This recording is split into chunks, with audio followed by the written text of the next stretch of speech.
बिस्मिल्लाहिर्रहमानिर्रहीम। अस्सलाम वालेकुम प्यारे बच्चों, कैसे हैं आप? उम्मीद करता हूँ आपने ओरिएंटेशन यानी कि जिसको हम इंट्रोडक्शन ऑफ दिस कोर्स है उसकी वीडियो भी आपने देखी होगी, और आपने जो हमारा पहला मॉड्यूल जिसमें मैंने आपको दो बातें सिखाई हैं कि भाई एडवांस एक्सेल टेक्निक होती क्या है और इसकी इंपॉर्टेंस कैसे है हमारे ऑडिट प्रोफेशन में, वो दो वीडियो आपने देख ली होंगी। प्यारे बच्चों, अब हम बात करने वाले हैं किसके हवाले से? एडवांस फंक्शन एंड फॉर्मूला के हवाले से। तो सबसे पहले मैं आपको थोड़ा सा ओवरव्यू दे देता हूं कि हमने जो logical function, lookup function, dynamic array function और डेटाबेस फंक्शन के हवाले से जब हमने ओरिएंटेशन क्लास यानी इंट्रोडक्टरी क्लास हमने कंडक्ट की थी, उसमें हमने ये चार फंक्शन के हवाले से पढ़ा था। अब हम जरा ये देख लेते हैं कि इन चार फंक्शन में हम क्या क्या पढ़ने वाले हैं, ताकि आपको एक आइडिया हो जाए। क्योंकि देखें, ज्यादा थ्योरी भी मेरे बच्चों को बोर कर देगी। तो प्यारे बच्चों, ये जो आपका सेशन है, ये जो आपका मॉड्यूल है, इसमें आपको प्रैक्टिकल काम भी देखने को मिलेगा। यानी कि आप खुद जब ये पढ़ेंगे तो साथ में आपको प्रैक्टिस करने का मौका मिलेगा, ताकि आपकी बोरियत का भी खास ख्याल रखें। तो सबसे पहले हम क्या करते हैं, इन फंक्शंस में क्या क्या चीजें हैं उसको जरा एक नजर देख लेते हैं।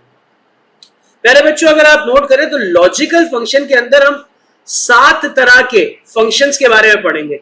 इफ, एंड, और, इफ एरर, नॉट, एक्स और स्विच। जो आखिरी के 3 फंक्शन है ना, नॉट, एक्स और, मैं यहां पर निशान भी लगा देता हूं। मैं यहां पर इस तरीके से निशान, 1, 2 और ये 3, ये 3 फंक्शन बेसिकली एमएस ऑफिस 365 के अंदर मौजूद है। इससे नीचे पॉसिबल है कि नहीं हो, क्योंकि मैंने इन फंक्शंस को एमएस ऑफिस 365 में यूज किया है, और जहां तक मेरी नॉलेज है ये इसके नीचे वाले यानी कि 365 से जो पहले वाले वर्जन है उनमें वो फंक्शन अवेलेबल नहीं। तो लिहाजा आपको जब मैं फंक्शन पढ़ा रहा हूं, तो अगर आपके पास एमएस ऑफिस 365 का वर्जन हुआ तो आप उसमें प्रैक्टिस कर पाएंगे। अदरवाइज आप क्या करें, इन चीजों को बेहतरीन अंदाज में देख लें, इनकी लॉजिक को समझ लें, क्योंकि जब आप फॉर्म में जाएंगे तो वहां पर तो आपके पास अपडेटेड वर्जन होगा, तो वहां पर आप इसे इस्तेमाल करने वाले बच्चे बन जाएंगे। तो लॉजिकल फंक्शन के अंदर हम कितने फंक्शंस को सीखेंगे? 7। इफ, एंड, और, इफ एरर, नॉट, एक्स और आखिर में क्या है? स्विच। ठीक है जी। फिर इसके बाद अगर हम बात करें तो क्या है, यानी अगर आप नोट करें तो यहां पर मैंने लॉजिकल फंक्शन में वो लॉजिकल फंक्शन की भी लिस्ट में नाम रखे जो कि आपने एमएस ऑफिस में पढ़े थे। अगर वहां मिसप्लेस होगा तो यहाँ एक रिवीजन भी हो जाएगा, और कुछ ऐसे फंक्शन रखे जो कि एडवांस है, मिक्स कॉम्बिनेशन रखा है। ठीक है ना, क्योंकि लॉजिकल फंक्शन में कोई इतने ज्यादा फंक्शन नहीं है, यही फंक्शन है मेरे बच्चों। ठीक है। फिर इसके बाद हमारे पास लॉजिकल फंक्शन के सिंटैक्स, ये मैंने आप लोगों के लिए लिखे हुए, ये सब आपको सॉफ्ट कॉपी में अवेलेबल होगा, नोट्स की फॉर्म में अवेलेबल होगा, तो किसी चीज की टेंशन नहीं लेनी, इसे लिखना भी नहीं है। फिर हमारे पास आता है लुकअप। लुकअप फंक्शन में 4 चीजें सीखेंगे, V lookup, H lookup, x lookup जो कि नया है, और इंडेक्स। इसके अलावा कोई लुकअप फंक्शन नहीं है। यही फंक्शन एमएस ऑफिस में आपने पढ़े हैं, यही फंक्शन आप मेरे पास यहां भी पढ़ेंगे। बस वहां पर आपने एक्स लुकअप नहीं पढ़ा होगा, यहां पर आप एक्स लुकअप भी पढ़ेंगे, और वो तमाम चीजें जो आपको ऑलरेडी आती है प्यारे बच्चों, वो भी आपको एक दफा रिवाइज करने का मौका मिल जाएगा। ठीक है। अभी मैं डिटेल में नहीं जा रहा कि ये फंक्शन क्या है क्या नहीं है, मैं सिर्फ आपको बता रहा हूं इसमें पढ़ना क्या है हमने। इसके सिंटैक्स भी आप लोगों की खिदमत में पेश है यहाँ पर। फिर प्यारे बच्चों, डायनामिक एरे, ये कंप्लीटली न्यू है फंक्शन। ये वो फंक्शन है जो कि एमएस ऑफिस 365 के अंदर इनबिल्ड किए हुए हैं। इन फंक्शन का इस्तेमाल एडवांस फंक्शन के अंदर होता है। इन फंक्शन में कितने फंक्शन से जरा बात करते हैं। इसमें 6 तरह के फंक्शन है। फिल्टर, एक तो फिल्टर मैनुअली फिल्टर करते हो, यहां पर फंक्शन की मदद से करोगे। एक सॉर्टिंग आपने मैनुअल करते होगे, इंसर्ट के टैब में जाके आपके पास सॉर्ट का बटन होगा, वहां जाके सॉर्टिंग करते हो। यहाँ एडवांस है क्योंकि यहां पर हम सॉर्टिंग कर रहे हैं with the help of function. Sort by unique, unique क्या मतलब? जो आपके लिस्ट ऑफ डेटा है, उस लिस्ट ऑफ डेटा के अंदर बहुत से ऐसे वर्ड होंगे जो डुप्लीकेटेड होंगे, तो ये यूनिक का फंक्शन क्या करता है, उन डुप्लीकेट वर्ड्स को एक्सट्रैक्ट करके आपको लिस्ट की फॉर्म में प्रेजेंट कर देता है। सीक्वेंस, आप हमेशा कोई भी डेटा लिखते हैं तो खुद से लिखते हैं ना 1 2 3 4 5 6, वो खुद से लिखने के बजाय आप सीक्वेंस का फंक्शन अगर इस्तेमाल करोगे तो आपका वो काम आसान हो जाएगा। कभी कभार आपको रैंडम नंबर चाहिए होते हैं, वो रैंडम नंबर कैसे आएंगे उसको भी हम यहां पर बताएंगे।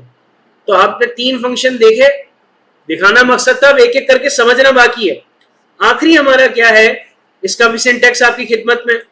फिर हमारे पास है डेटाबेस। डेटाबेस फंक्शन एडवांस है कंप्लीटली। इसमें मैंने आपको सिर्फ और सिर्फ 3 फंक्शन अभी बता रहा हूं, क्योंकि कुछ ऐसे फंक्शन है जो के वक्त आने पे जिनका सिनेरियो आएगा तब जाके आपको रेलेवेंट समझ आए। लेकिन बहरहाल मैंने कोशिश ये की कि जो ज्यादातर इस्तेमाल होने वाले डेटाबेस के फंक्शन है वो मैं आपकी खिदमत में रख लूं। जो रियरली है वो आप, क्योंकि वक्त की नजाकत और वक्त की जरूरत को देख के वो फंक्शन इस्तेमाल होते हैं। अब उस टाइम पे इस क्योंकि ये सिचुएशन ऐसी है कि यहां पर मुझे बच्चों को रिलेटेबल भी कंटेंट देना है, तो वो फंक्शन जो कि ज्यादातर आपकी जरूरत पड़े, तो मेरा मकसद है वो आपको सबसे पहले सिखाना। ठीक है, तो इसमें हम 3 तरह के फंक्शन सीखेंगे। एक आपने नॉर्मल सम सीखा है, यहाँ पर डी सम है। नॉर्मल एवरेज सीखा है, यहाँ पर डी एवरेज है। फिर आपको एक काउंट का फंक्शन पता होगा, यहाँ पर डी काउंट है। तो प्यारे बच्चों, इन तमाम फंक्शंस को हमने यहाँ देखा कि हम इस पे क्या क्या पढ़ने वाले हैं। अब हम बात करते हैं अपने सबसे पहले फंक्शन के हवाले से, जो कि है लॉजिकल फंक्शन। तो आए जरा स्टार्ट करते हैं। हाँ, तो मेरे प्यारे बच्चों, लॉजिकल फंक्शन के हवाले से, यानी कि मैंने आपको पहले क्या बताया, एडवांस फंक्शन एंड फॉर्मूला का हमने मॉड्यूल स्टार्ट किया था, जिसमें सबसे पहला क्या था, लॉजिकल फंक्शन। वहां पर हमने क्या कहा था, इफ, एंड, और, इफ एरर, नॉट, एक्स और आखिर में क्या पढ़ा था हमने, स्विच। तो एक काम करते हैं, एक एक करके अब हम प्रैक्टिस करते हैं।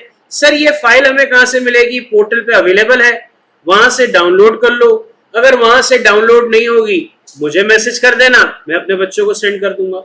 लेकिन ये शीट आप लोगों के लिए प्रिपेयर करी है ताकि आप बच्चे आसानी के साथ इन तमाम लफाजियात में और चीजों में ना पड़ेंगे, पहले फाइल में डेटा तैयार करना पड़ेगा, नहीं, फौरन से काम करना शुरू करना।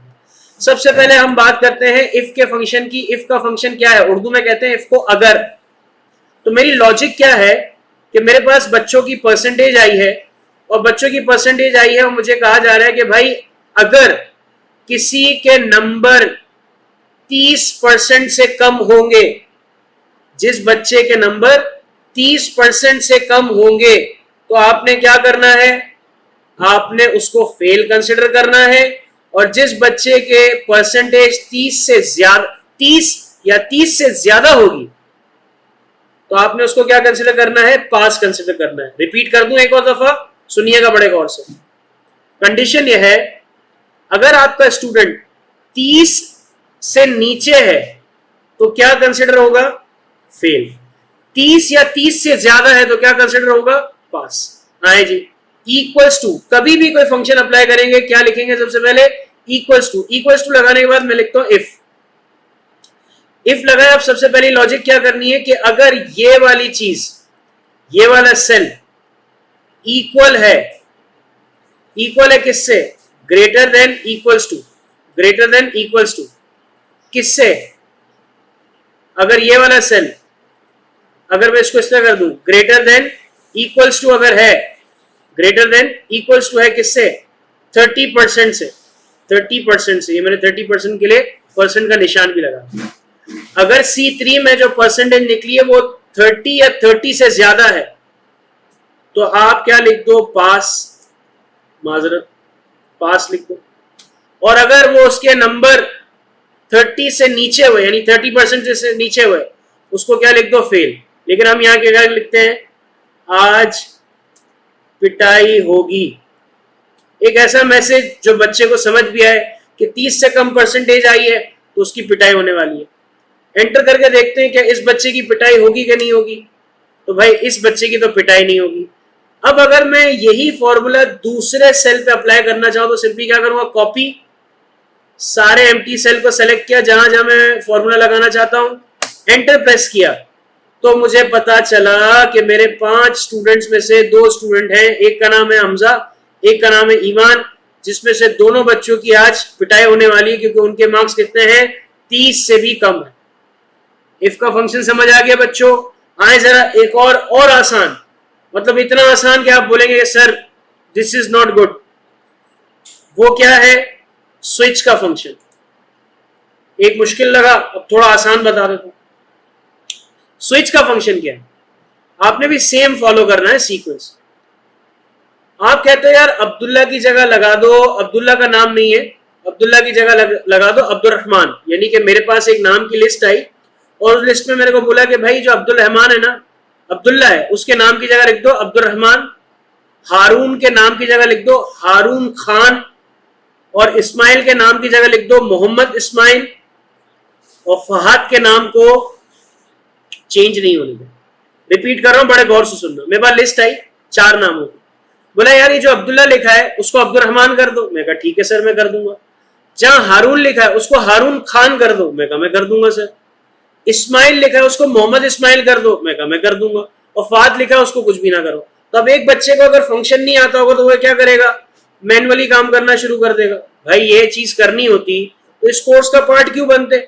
इस कोर्स का पार्ट तो इसीलिए बने हैं ताकि काम प्रोडक्टिव हो सके। तो इस काम को कैसे करेंगे?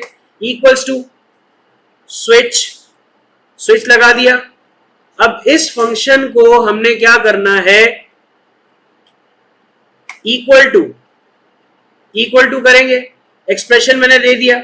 अब मैंने पहली बात करनी है, जैसे मैंने यहाँ वो दिया, अपना एक्सप्रेशन दिया। एक्सप्रेशन देने के बाद मैं पहली वैल्यू क्या करूंगा? इन्वर्टेड कॉमास लिखूंगा कि भाई ये जो अब्दुल्ला लिखा हुआ है ना, यहाँ पर ये अब्दुल्ला जो लिखा हुआ है, इन्वर्टेड कॉमा लगा देता हूं मैं, इन्वर्टेड कॉमा। इसकी जगह तुम क्या कर दो? इसकी जगह कर दो अब्दुल रहमान। ठीक है, पहला काम तो मैंने इसको क्या बोला कि पहली जो वैल्यू होगी ना उसकी जगह तुम पता है क्या कर दो? अब्दुल्ला लिखा है उसकी जगह अब्दुल रहमान कर दो। फिर मैंने क्या बोला? फिर मैंने कहा कि भाई आप एक काम करो, क्या आपको इसी लिस्ट में, अब मैं हर जगह पे अलग अलग फॉर्मूला लिखूंगा तो बहुत टाइम लगेगा ना, मैं एक ही जगह सारी कारस्तानियां लिख देता हूं। क्या है? मैंने कहा कि फिर आपको जब दूसरे सेल पे जाओगे ना वहां पर आपको मिलेगा हारून। तो हारून खाली नाम नहीं है, उसके नाम को क्या करना है? उसके नाम को करना है हारून खान करना है। और फिर तीसरा जो नाम मिलेगा ना वो मिलेगा इस्माइल। तो आपने उस नाम को इस्माइल नहीं करना बल्कि आपने उसके नाम को क्या करना है? मोहम्मद इस्माइल। ठीक है, और फिर इसके बाद आपको जो फहद मिलेगा ना, फहद मिलेगा, उसके नाम की जगह लिख देना अननोन। अननोन का मतलब यहां मैंने कुछ भी नहीं लिखना। सर जरा इसको थोड़ा एक्सप्लेन करें आपने क्या किया? बिल्कुल कर दो, बड़े गौर से तवज्जो चाहूंगा। मेरे पास लिस्ट आई, मुझे कहा गया कि भाई एक काम करो, जो नाम लिखे हैं ना उस नाम को इस तरह से लिख दो जिस तरह बताया है। यानी अब्दुल्ला को अब्दुल रहमान, हारून को हारून खान, इस्माइल को मोहम्मद इस्माइल, और फहद को कुछ भी ना करो। अब एक बंदा क्या कर रहा है? मैनुअली काम कर रहा है, इतना टाइम लग जाएगा। आप इस कोर्स के बच्चे थे, आपने स्विच का फंक्शन लगाया। आपने कहा कि मैं एक काम करता हूं, स्विच के फंक्शन के साथ मैं इस काम को करता हूं। तो आपने स्विच का फॉर्मूला लगाया। आपने कहा कि जो A35 है इस नाम को भी चेंज करना है। B35 है, B36 है, इस नाम को भी चेंज करना है। फिर आपने कहा A37 है, इस नाम को भी चेंज करना है। और A38 है, इसको चेंज नहीं करना। यानी कि जब मैं फॉर्मूला को नीचे ड्रैग डाउन करूंगा तो हर जगह पे चेंजेस आनी चाहिए। तो जो 835 है उसमें कौन सा नाम लिखा? अब्दुल्ला, जिसको कन्वर्ट किस में करना है? अब्दुल रहमान में। फिर जब मैं इसको ड्रैग करूंगा तो हारून लिखा हुआ आ जाएगा, तो मैं हारून की जगह क्या करूंगा? हारून खान कर दूंगा। फिर जब इस्माइल लिखा हुआ आ जाएगा तो इस्माइल की जगह मैं क्या कर दूंगा? मोहम्मद इस्माइल कर दूंगा। फहद की जगह कर दूंगा अननोन। एंटर प्रेस करता हूं, अब्दुल रहमान आ गया। अब इस सेल को कॉपी करता हूं, बाकी एम्प्टी सेल को सिलेक्ट करके एंटर का बटन प्रेस किया, आपके सामने स्विच का फंक्शन तैयार। अब आपका जो सीनियर होगा वो बोलेगा यार ये बेटा ये अननोन क्या लिखा हुआ है? आप उसको बोल सकते हो सर मैंने स्विच का फंक्शन इस्तेमाल किया था, तो मैंने क्या किया, जो नाम को आपने चेंज करने से मना किया था वहां पर मैंने अननोन लिख दिया। और बाकी जो नाम आपने चेंज करने के लिए बोले थे वहां मैंने इस फंक्शन की मदद से वो नाम चेंज कर दिया। तो इफ और स्विच का फंक्शन आसान हो गया, दो फंक्शन हो गए।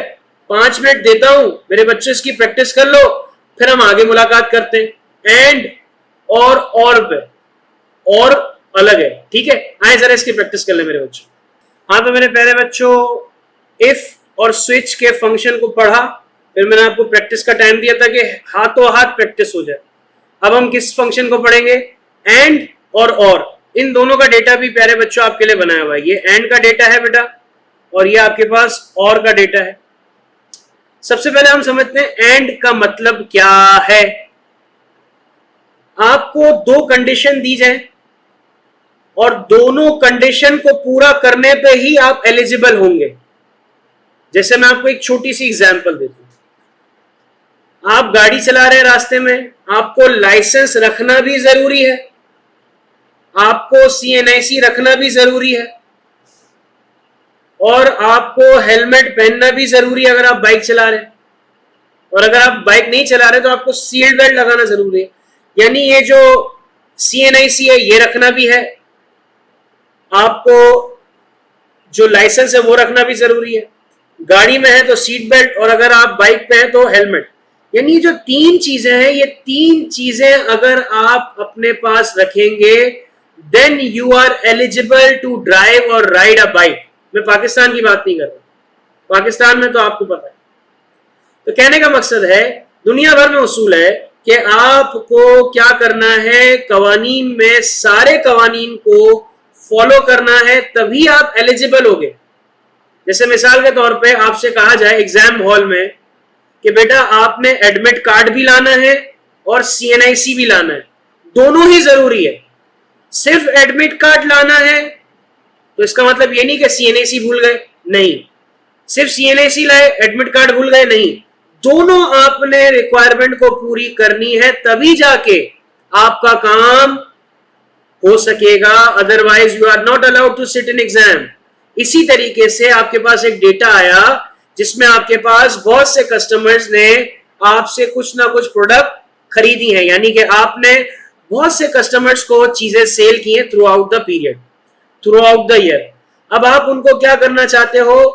उनको क्रेडिट रेटिंग देना चाहते हो, यानी कि उनको कहना चाहते हो कि भाई क्या इस बंदे को उधार पे सामान देना चाहिए कि नहीं देना चाहिए। सुनना मेरी बात, आपके पास बहुत से कस्टमर है, सब आपसे कोई ना कोई चीज सेल कर रहे हैं। आप कह रहे हो कि भाई एक काम करो, हर कस्टमर को उधार देना शुरू करो, लेकिन पहले ये देखो कि उसकी साल भर की सेल 5 लाख से ज्यादा है, पहली requirement.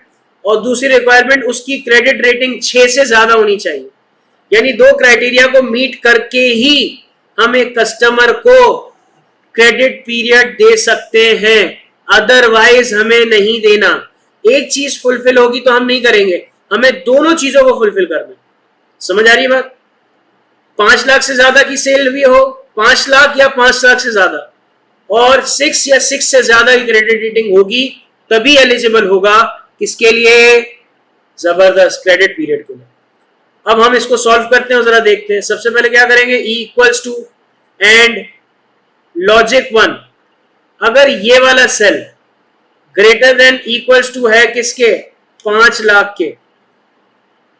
Greater than equal to है 5 लाख के। अब लॉजिक 2 देना है।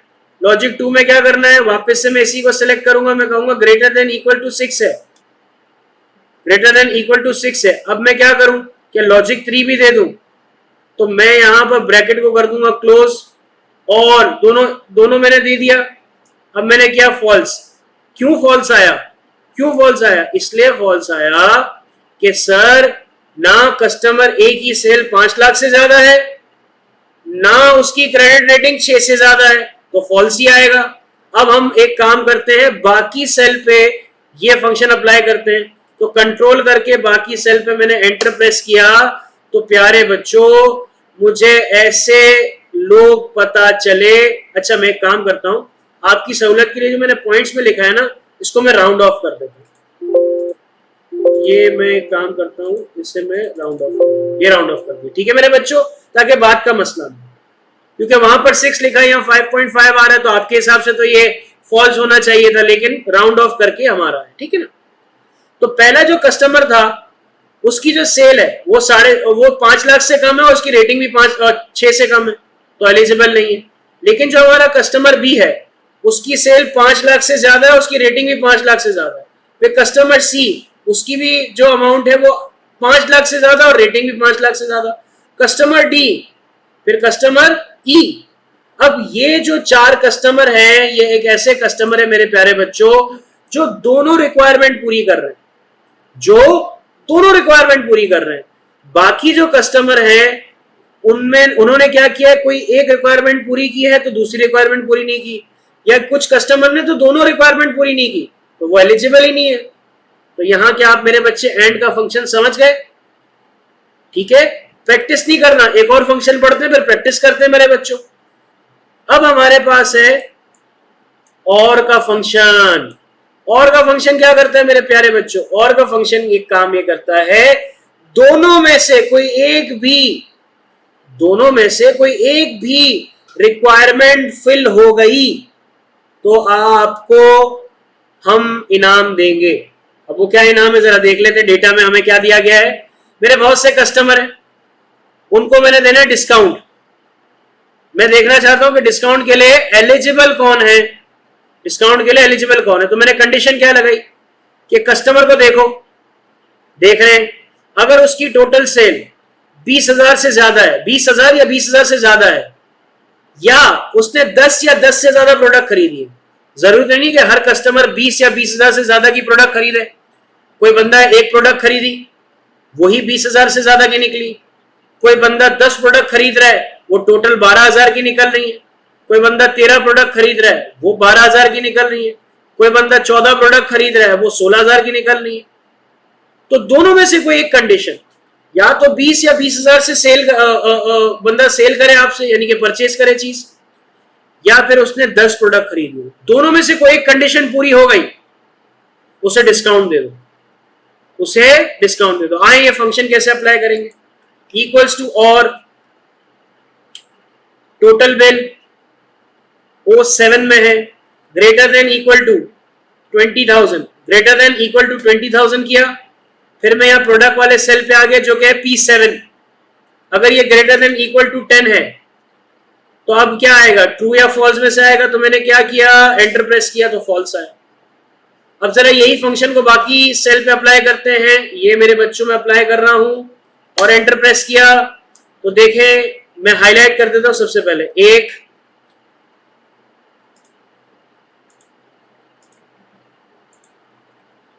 3, 1 और 2 3, 3 और 2 5, 5 और 1 6। यानी मेरे कस्टमर्स में से 6 ऐसे कस्टमर हैं जो दोनों में से कोई एक रिक्वायरमेंट पूरी कर रहे हैं। इसके बाद हमने क्या, इन्हें डिस्काउंट अलाउ कर दो। लेकिन कुछ कस्टमर ऐसे हैं, यानी 10 कस्टमर में से 6 तो एलिजिबल है, 4 ऐसे हैं जिनकी ना सेल, यानी कि जो हमसे ना 20,000 से ज्यादा की कोई प्रोडक्ट खरीद रहे हैं, ना उन्होंने 10 की क्वांटिटी से ज्यादा प्रोडक्ट खरीदी है, लिहाजा मैं उनको डिस्काउंट नहीं दूंगा। अब मेरे प्यारे बच्चों 5 से 7 मिनट निकालें, एंड के फंक्शन और के फंक्शन की क्या करें, प्रैक्टिस कर लें। मुलाकात करते हैं अगले फंक्शन के साथ, जल्दी से करके आ जाए मेरे बच्चों। अच्छा, तो मेरे प्यारे बच्चों, आपने इफ की प्रैक्टिस की, स्विच की प्रैक्टिस की, एंड और के फंक्शन की प्रैक्टिस की। अब हम एक और फंक्शन देखते हैं जिसका नाम है इफ एरर। जी मेरे बच्चों, अक्सर बच्चों से फॉर्मूला लगाते हुए गलती आ जाती है। जैसे मिसाल के तौर पे अगर आप नोट करें तो मैंने यहाँ पर क्या किया हुआ है, जरा आप देखिएगा कि मैं यहाँ पर आपको कुछ काम करके बताता हूँ। वो काम कुछ इस तरह से करके बताता हूँ कि मैं एक काम ये करता हूँ कि मैं इक्वल्स टू लगाता हूँ और ये जो एक्चुअल सेल है ना, एक्चुअल सेल, इसको डिवाइड करता हूँ विद टोटल सेल। तो मेरे पास कोई ना कोई नंबर आ जाएगा, बिल्कुल आ जाएगा। लेकिन जब यही फॉर्मूला मैं दूसरे सेल पे अप्लाई करता हूं तो मुझे कहीं पे वैल्यू का एरर नजर आ रहा होगा आपको। अब ये एरर आ रहा है, इसका मतलब क्या है कि जिस चीज को मैं टोटल सेल से डिवाइड कर रहा हूं वहां कोई मसला आ रहा है। या तो एक्चुअल सेल में कोई मसला है या तो टोटल सेल में कोई मसला है। तो अब ये मैं यूजर को कैसे, क्योंकि वैल्यू का फंक्शन तो कोई मायने थोड़ी रख रहा है, अगर आप एक्सपर्ट नहीं है, आपको अगर नहीं समझ के भाई एरर क्या, एरर की जबान क्या है, जब कोई एरर आता है तो उसके पीछे का क्या मतलब है, तो आपने क्या किया, आपने अपनी सहूलियत के लिए कहा कि जब भी कोई एरर आएगा तो मैं जब एक फॉर्मूला अप्लाई कर रहा हूं, फॉर्मूला अप्लाई करने में कहीं किसी सेल में कोई एरर आया तो बेसिकली मुझे मीनिंगफुल इंफॉर्मेशन देनी चाहिए। यानी कि जब वो एरर है तो मुझे वैल्यू एरर ना दे, या मुझे कोई ऐसी बात ना करे जो मेरे समझ से हटके हो, मुझे कोई ऐसी बात करे जिससे मैं काम को रीचेक कर सकूं। तो मैं इस काम को कैसे करूंगा, जरा इसे देखिए। मैं एक काम करता हूं, मैं यहां पर लगाता हूं इक्वल्स टू और लिखता हूं इफ एरर लगाया। अब मैंने एक्चुअल सेल को डिवाइड किया टोटल सेल से, एक्चुअल सेल को डिवाइड किया टोटल सेल से। अगर एरर हुआ तो मतलब कहने का मकसद है ये डिवाइड कर देगा। अगर एरर नहीं हुआ तो डिवाइड कर देगा, और अगर एरर हुआ तो क्या लिखा हुआ है, प्लीज रीचेक द सेल। ठीक है, मैंने क्या कहा, इफ एरर, कि भाई क्या करो, आप पहले एक्चुअल सेल और टोटल सेल को डिवाइड करो। अगर तो वो सही आ रहा है तो आप मुझे आंसर ला के दे दो, अगर उसमें कोई एरर है तो मुझे कोई अलग से बात कहने के, जैसे यहां पर लिखा हुआ है एट वैल्यू, मुझे नहीं समझ आ रहा, उसकी जगह पे मुझे क्या कर दो, वैल्यूएबल इंफॉर्मेशन दो, ताकि मैं देख सकूं कि क्या मसला है और मैं उस पर रिएक्ट कर सकूं। एंटर प्रेस किया, इस सेल को बाकी सेल में मैंने पेस्ट किया, तो दो सेल मेरे पास आपके सामने यहां पर ऐसे आए। थोड़ा सा मैं इसको, जिसमें मुझे कहा गया कि प्लीज रीचेक द सेल। अब मैं यहां जाके कर लेता हूं 12,000 तो ये हट जाएगा, यहां पर अगर मैं कर लेता हूं 13,000 तो ये यहां से हट जाएगा। समझ आ गई बात, ये दो चीजें, इफ एरर समझ आ गया। अब हम प्रैक्टिस करते हैं एक नया फंक्शन जो कि प्यारे बच्चों आपके सामने है, एक्स और का फंक्शन है, बड़ा जबरदस्त फंक्शन है, बड़े गौर से सुनना। एक्स और का फंक्शन क्या है, एक गेम है, 4 टीमें हैं और सेमीफाइनल के राउंड पे पहुंचने। तो जो टीम ने पहला मैच खेला और जीत गई, दूसरा मैच खेला और जीत गई, तो वो कहां जाएगी, वो तो फाइनल में चले गई। अब मेरे सिनेरियो में कुछ चीजें अगर एग्जाम्पल थोड़ी ऐसी हो जो आपकी क्रिकेट की फीलिंग को हर्ट करे तो मैं माजरत चाहूंगा। फॉर एग्जाम्पल बात यह हो रही है कि थर्ड मैच खेलना चाहिए कि नहीं खेलना चाहिए। अब थर्ड मैच खेलेगा कौन, जो पहले मैच में जीता हुआ है और दूसरे मैच में जीता है, क्या वो खेलेगा? नहीं, जो दोनों मैच जीता हुआ है वो तो डायरेक्ट फाइनल खेलेगा। अगर कोई दोनों मैच हार गया है तो क्या वो तीसरा मैच खेलेगा? नहीं भाई, वो तो सिंपल से आउट हो जाए। यानी जिसने दोनों मैच जीते हुए वो तो फाइनल में पहुंच गया, जिसने दोनों मैच हारे हुए वो तो बाहर ही हो गया खेल से। अब हमारे पास 4 में से 2 टीम बची, जिसमें से एक टीम पहले मैच में जीती तो दूसरे मैच में हारी, दूसरी टीम दूसरे मैच में जीती और पहले मैच में हारी, कोई भी हो सकता है। उन दोनों का मैच क्या होगा? उन दोनों का मैच होगा थर्ड, जिसमें जो रिजल्ट आएगा वो फाइनल टीम के साथ खेलेगी। आप मेरी बात समझे?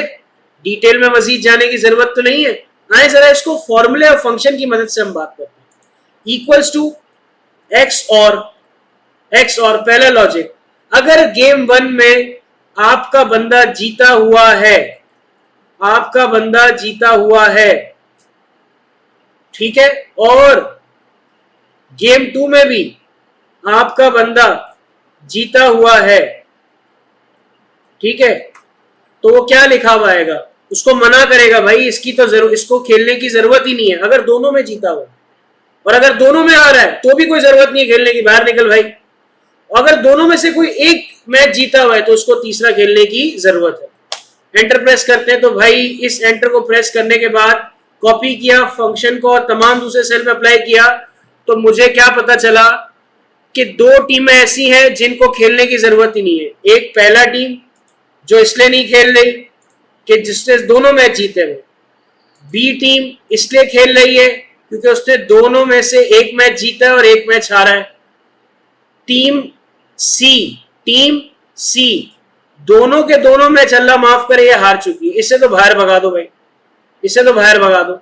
और टीम डी, इसको भी मैच खेलना चाहिए क्योंकि इसने दोनों मैच में से पहला मैच जीता है, दूसरा मैच हारा है।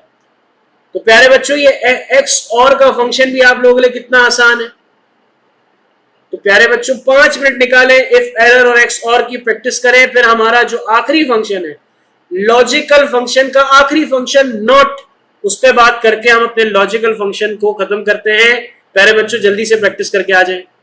अच्छा, तो मेरे प्यारे बच्चों आपने लॉजिकल फंक्शन की जो सीरीज थी हमारी, बल्कि है, उसमें आपने क्या पढ़ा? इफ, फिर इसके बाद आपने स्विच, फिर एंड, फिर और, फिर इफ एरर, फिर एक्स और अब आखिरी फंक्शन जो है वो है नॉट। इस नॉट के फंक्शन को समझने के लिए आपने करना यह है थोड़ा डेटा मेरे साथ समझना। डेटा क्या है, बात सुनिएगा। हमारे पास कुछ प्रोडक्ट्स हैं और उस प्रोडक्ट की कोई एक लिमिटेशन है, और वो लिमिटेशन ये है कि जो प्रोडक्ट सी है ना हमारी, वो नहीं चलती। यानी कि हमने पहले सारी प्रोडक्ट्स बनाने की कोशिश की और फिर सारी प्रोडक्ट को बेच रहे थे, लेकिन फिर हमें पता ये चला कि जो प्रोडक्ट सी है ना वो नहीं बिकती। तो हमने क्या किया, हमने कहा कि भाई अब इस दफा हम है ना प्रोडक्ट सी नहीं बनाएंगे। तो अब हुआ कुछ इस तरीके से कि मेरे पास, अच्छा मैं इसको एक काम करता हूं, पहले इस तरीके से समझाऊंगा फिर और आसान कर दूंगा। तो हम ये देखना चाहते हैं कि हमारी जो लिस्ट ऑफ प्रोडक्ट है उसमें कौन कौन सी प्रोडक्ट सी है। अब तो ये मेरे पास तकरीबन 6-7 प्रोडक्ट है। अगर ये कोई 1000-1200 का डेटा होता और मैं ये 4 प्रोडक्ट 5 प्रोडक्ट अलग अलग डेट्स पे सेल कर रहा होता, तो पता नहीं कितनी जगहों पे मेरे पास क्या आता, सी आता, प्रोडक्ट का नेम क्या आता, सी आता। तो मैं सब जगह से सी को एलिमिनेट करना चाहता था। तो मुझे कैसे पता चलता, या तो मैं फिल्टर लगाता, लेकिन अब मैं फिल्टर की जगह पे एक और फंक्शन का जो इस्तेमाल करूंगा वो होगा नॉट का फंक्शन। नॉट का फंक्शन कैसे काम करेगा कि मैं यहां पर इक्वल्स टू लगाता हूं और लिखता हूं नॉट, और लॉजिक ये देता हूं क्या क्या ये सेल इक्वल है किसके, सी के, किसके, सी के इक्वल है। तो जवाब आएगा ट्रू। यानी क्या मतलब, यानी क्या मतलब, मिसाल के तौर पे अब इस चीज को आसान एग्जाम्पल समझो। कभी आपके पास एमसीक्यूज में सवाल आया होगा कि इन चारों में से कौन सा नॉट है। ये 4 ऑप्शन है और सवाल कह रहा है कि इन चारों में से बताओ कौन सा नहीं है। तो आपके पास 3 ऑप्शन वो आते हैं जो होते हैं और एक कौन सा आता है जो नहीं होता। तो जो चीज सही है आप उसको क्या करते हो, जो चीज सही होती है, मिसाल के तौर पे लिखा हुआ है सवाल में कि एचआर के कौन से ऑब्जेक्टिव नहीं है। एचआर के सवाल है, रैंडम सवाल है, एचआर के कौन से ऑब्जेक्टिव नहीं है। तो आप अब कौन से जवाब टिक करोगे, वो जवाब जो होंगे या वो जवाब जो नहीं होंगे? वो जवाब जो नहीं होंगे उसको टिक करोगे। इसी तरीके से भी नॉट का फंक्शन यह काम कर रहा है। जो इक्वल नहीं है उसको वो ट्रू बताएगा और जो इक्वल होगा उसको वो फॉल्स बताएगा। कैसे, आए जरा अप्लाई करते हैं इस फंक्शन को दूसरे सेल्स पे। अगर आप नोट करें जो सी है वो इक्वल है, तो इसलिए क्या बताया, फॉल्स बताया। बाकी सबको क्या बताया, ट्रू बताया। अगर मैं इसको भी, इस वाले सेल को सी कर दूं तो ये फॉल्स बताएगा, इस सेल को भी सी कर दूं तो फॉल्स बताएगा, इस सेल को भी सी कर दूं तो फॉल्स बताएगा। यानी जो सी के अगेंस्ट है उसे ट्रू बता रहा है और जो सी है उसे फॉल्स बता रहा है। तो प्यारे बच्चों अब 5 मिनट निकाल के इसकी प्रैक्टिस करें। अल्हम्दुलिल्लाह लॉजिकल फंक्शन कंप्लीट कर लिया। अब हम अगली जो एडवांस फंक्शन एंड फॉर्मूला की सीरीज पे बात करेंगे उसमें हम लुकअप फंक्शन को देखेंगे। तो उम्मीद करता हूं ये तमाम फंक्शन की प्रैक्टिस कर लेंगे। मुलाकात करते हैं अपने लुकअप फंक्शन के साथ। तब तक के लिए अपना ख्याल रखें। अल्लाह हाफिज।